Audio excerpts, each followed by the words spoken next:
Here's my audience for my tribute speech. I've got 4 this time. Hope it will do. Is that good? Okay.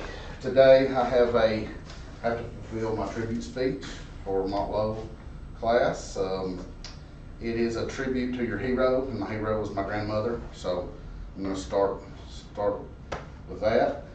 Okay. So my grandmother is my hero. I can't say enough about her. I have basically three facts that I want to go over. I want to go over the way she loved. I want to go over the way she could create anything from scratch. And I'd like to go over a little bit about her faith in God and the Holy Bible. To start, I'd like to just tell you a little story. So, as a young boy, I was at the supper table, and my father was somewhat forcing me to eat cabbage. You know how Dad wants his kid to try some stuff. Well, he was forcing me to eat cabbage and didn't like it. I actually threw up on the table. So it kind of scarred me for a long time. For like 35 plus years, I just hated cabbage. I could smell the smell of it, and it would just turn my stomach. So I grew a garden. In 2015, first time I ever put cabbage in it, because my grandmother wanted it. Well, so first year ahead came, we got it out and boiled it, and of course the smell made me sick at my stomach. And I was talking about the story, I was telling her, well, you know why I don't like it, Daddy made me eat it and forced me, and it kind of scarred me. And her pretty much her exact words were, you gonna let his meanness keep you from eating a vegetable that the good Lord provided you?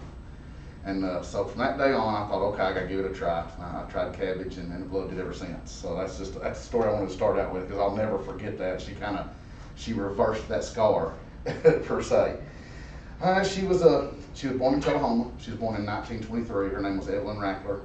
She did many hats: mother, wife, grandmother, aunt. All the above. She worked for Wilson Bat Company for many years. She got close to retirement, and they allowed her to bring her equipment home and sew the balls at home.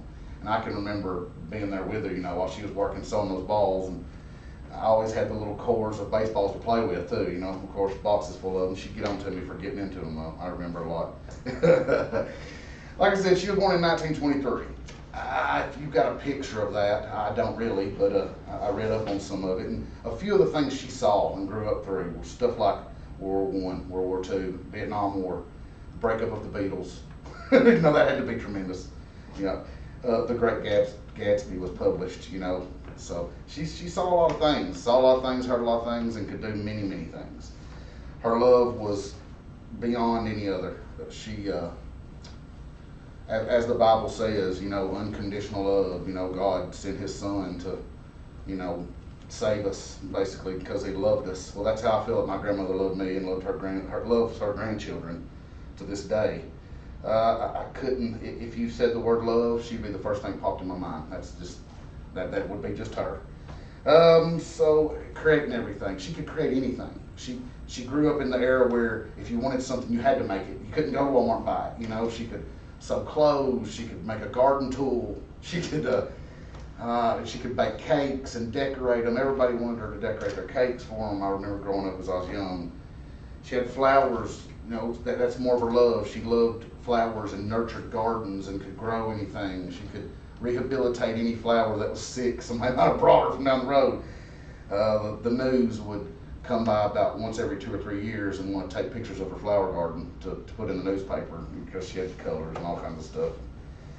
And her love in God, I don't remember ever going to church, not one day, but I remember she distilled God and Jesus and the Bible in us in a young age. Read us all the stories, sung us all the hymns and rhymes and stuff. And she was about 85, I guess. And I asked her how many times she had read the Bible, and she said she'd lost count of cover to cover. Something like 30. So over her life, she just read word for word, the Bible at least 30 times. And she'd read it every night before she went to bed. I can remember it like clockwork. And she was just something. Anyway, to conclude it, I wrote this speech on her because I couldn't think of any other hero. I we lost her in March of last year. She was 94. She chose not to have any breathing help or anything, you know. So we watched her die, which was a very, very hard topic to even discuss or even rethink. But as I've lived through it now, I have a granddaughter of my own, and I see her all the time in myself to my granddaughter. You know, it's like if I can be half the grandfather as grandmother she was to me, I think I got it made. And I hope you enjoyed it. She was one of a kind. Thank you. Let me show y'all one more time. Make sure y'all didn't sneak out on me. Thank you.